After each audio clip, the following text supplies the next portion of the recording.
2 weeks before the fall semester starts, some incoming freshmen participate in various week-long programs to get to know Baltimore for the first time. At Hopkins, I'm a Clark Scholar, so I wanted to give back to the program by helping plan and lead the 2023 Clark Scholar pre-orientation. If you saw my previous vlog, I just moved into my sophomore dorm yesterday, but I had a good rest and woke up early to do a cute hairstyle. Our first freshman arrived promptly at 8, but the housing office wasn't open yet, so we had to wait before the students could pick up their keys and begin moving their items to their new dorms.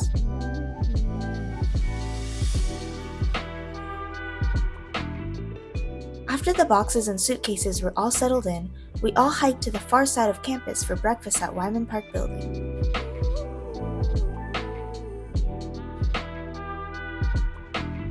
Soon, it was time to say goodbye to the parents in Baltimore and board the bus to Echo Hill Outdoor School.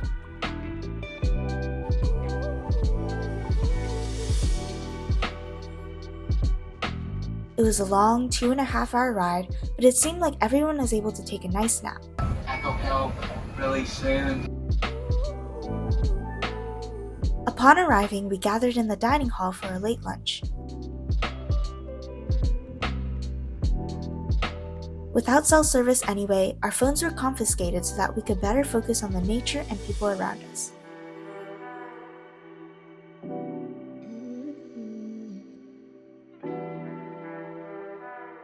David. Genesis. Nessia. Move it if you've broken a bone. Yes, you move it. Oh yeah, too. that's right. The icebreaker games helped us remember each other's names and backgrounds, but what I found most memorable was observing the cohort take on the bridge problem. As if the floor was lava, the objective was to move the members in the middle and far right to the safe zone on the leftmost platform without anyone or the planks making contact with the dirt ground. Oh, that's totally doable. You want to try to go, John? No, I need it more. Look.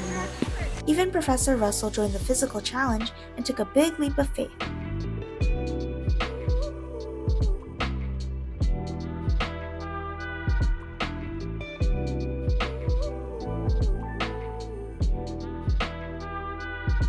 The adventure was a success, and we took a few minutes to debrief, realizing how much we learned about our strengths and roles in teamwork.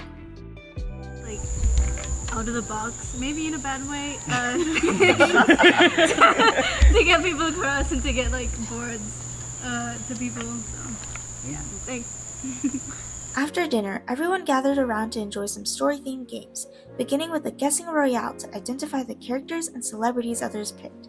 Maggie Rogers, the Grinch, the Grinch, Robert Pattinson, the Pope, LeBron, Jesus, Satoru Gojo. Back in the cabins, while waiting for others to shower and get ready to sleep, a few of us played Uno. With a busy schedule starting at 7 tomorrow, we climbed into our bunk beds at 11 like well-behaved children. The following morning started with building our own breakfast sandwiches that would give us energy for our off-campus class.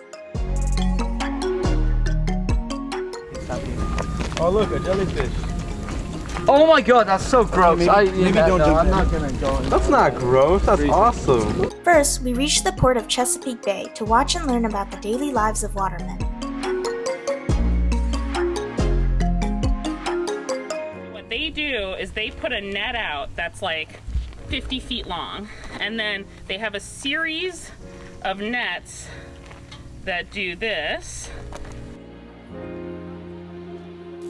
The next stop was Clark's Seafood, a store that sells fresh crabs and fish.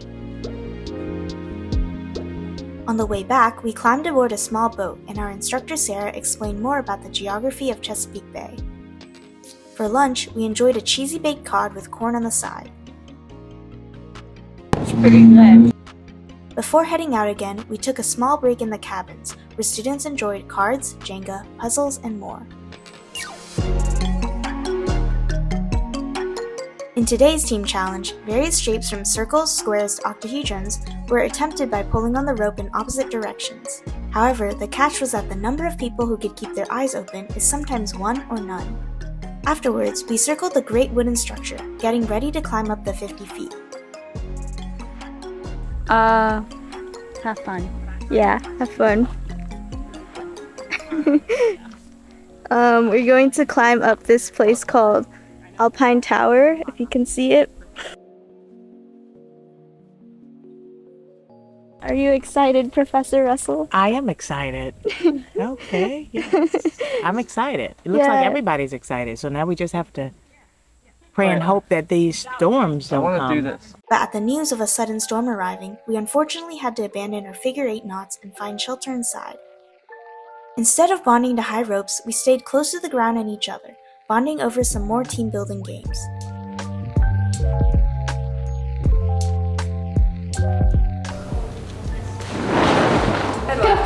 What did you just say?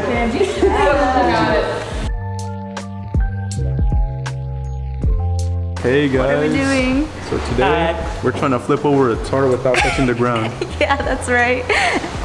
How's it going over there? We can't see a thing, so I'm trying to use this camera to look over. You want me You to can hold it? see I can probably Johnny's get it. head. You can see her scalp. Yeah, let me.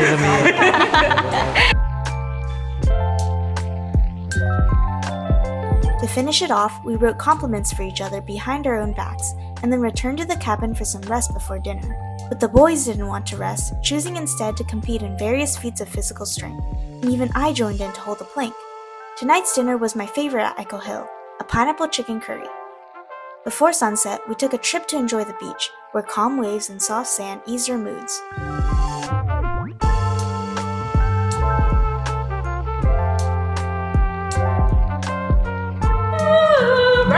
The day was still not over, because for our last night at Echo Hill, we munched on a must-have of any camping adventure: campfire roasted s'mores. It's the unpredictability It's of a it. life I don't know what it's thinking. The morning began with a group cleaning of the dorms.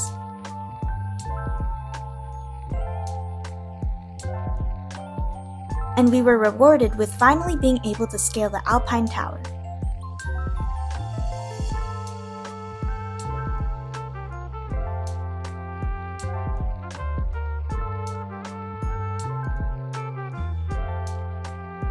While some challenged the paths up various ladders, nets, and poles, others planted their feet firmly on the ground to help belay and keep climbers safe. After our final meal, we said goodbye to the goats and boarded the bus home. Immediately after getting back to campus, the students carried their unpacked suitcases directly to the design thinking workshop that was waiting for them. You're gonna take one with the flat top. This one. Yeah.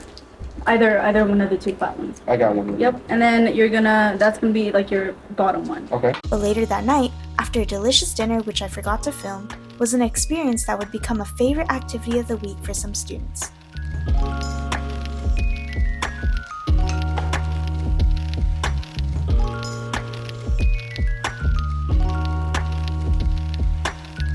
Everyone enjoyed putting golf balls off the balcony, even for the majority of us who tried golf for the first time.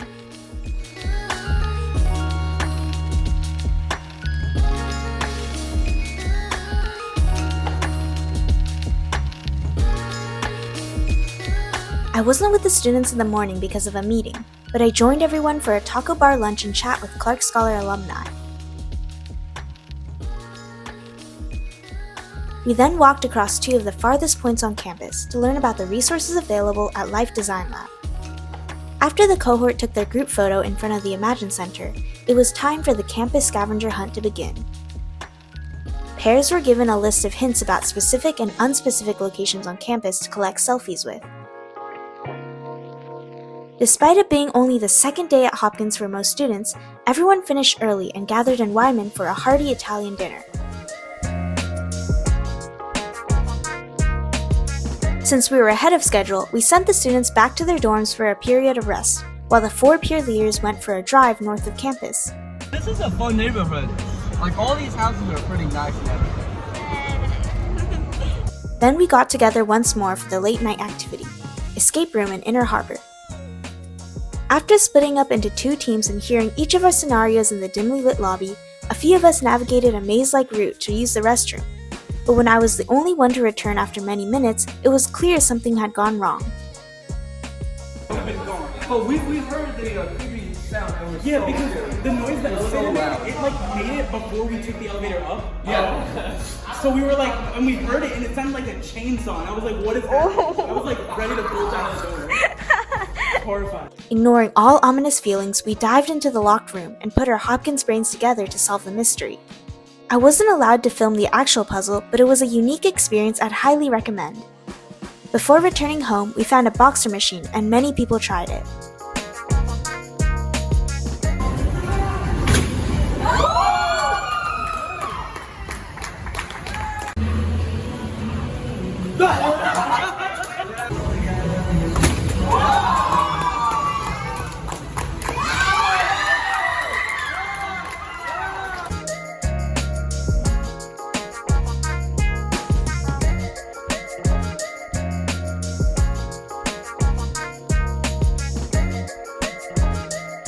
In the morning, the Dean of Engineering joined us for a coffee chat. It can be fun. It is fun. Have fun. Lighten up.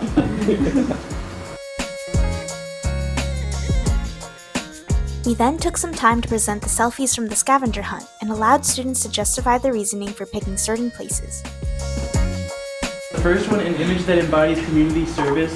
This was in front of the BMA. Around noon, we arrived at living classrooms for a session of volunteering. Given a variety of donated school supplies, the students were tasked with organizing and preparing backpacks that would go to children in need. By 2 p.m., everyone was hungry to eat the packed lunchboxes, but the company messed up the order and forgot to make the vegetarian sandwich for a halal eater. So we went in search of a local alternative, starting at a pub but then finding some cheese pizzas at 7-Eleven. For our last night all together, we dressed up in formal attire for a glorious dinner aboard the Baltimore Spirit cruise.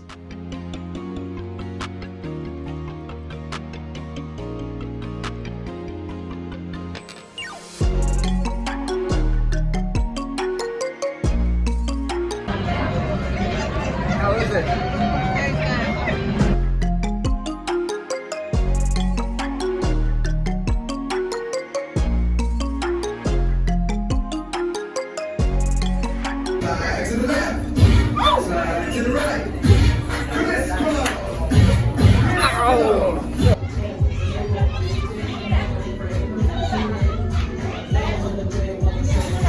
It was late when we finally returned, but the night wasn't over for the 4 peer leaders, who had to grind out a last-minute idea for the students. It was supposed to be a relaxed morning, but I had overslept a bit and had to rush to CVS and secretly buy a carton chocolates for Professor Russell as a thank you gift from the peer leaders. For some reason, there were only designs for celebrating kids' birthdays, retirement, and overcoming illness, but I stressfully managed to find the one birthday card that made no mention of congratulations. There were a few more struggles, but we all made it on the bus to go to the pool party at Professor Russell's house.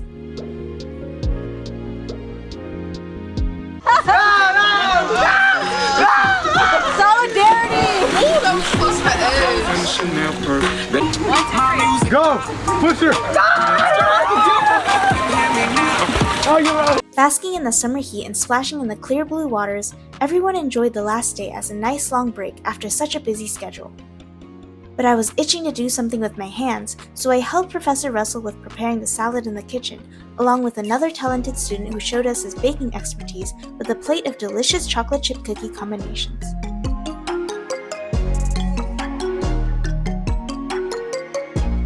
We also enjoyed the fresh burgers cooked by our grill master and apprentice, baked mac and cheese, mashed potatoes, Old Bay corn, and watermelon.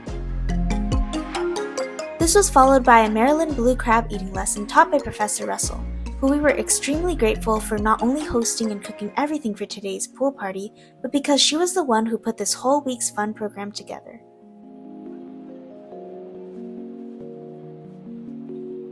We present you the award, Sunscreen Muscle Man.